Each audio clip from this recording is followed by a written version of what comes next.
je vous propose 5 stratégies pour perdre du poids sans s'affamer. Numéro 1, faire le plein de fibres alimentaires. En moyenne, les Québécois consomment grosso modo 15 grammes de fibres par jour. On devrait monter entre 21 et 38 grammes par jour. Ça peut faire toute la différence parce que les fibres procurent de la satiété. Plus on a de fibres, moins on a faim. Où on trouve les fibres maintenant dans les fruits, les légumes, les légumineuses, les grains entiers, les noix, les graines. On en veut le plus possible dans notre journée. Numéro 2, rencontrer ses besoins en protéines.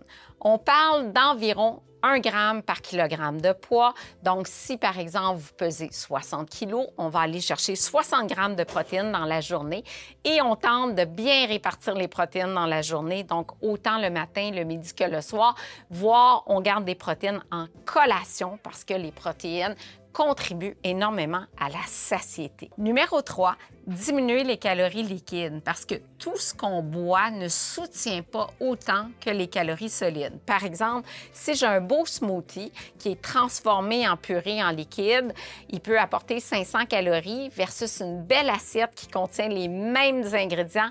Les ingrédients qui ne sont pas réduits en purée, bien, les ingrédients, les aliments vont me supporter beaucoup plus longtemps. Numéro 4, bien dormir. Pourquoi? Parce qu'un manque de sommeil peut vraiment affecter les hormones de faim et de satiété, la ghréline, la leptine, et on va avoir beaucoup plus d'appétit durant la journée après une nuit courte et de l'appétit pour des aliments qui sont riches en sucre. C'est pas compliqué, on a le goût de grignoter quand on dort peu.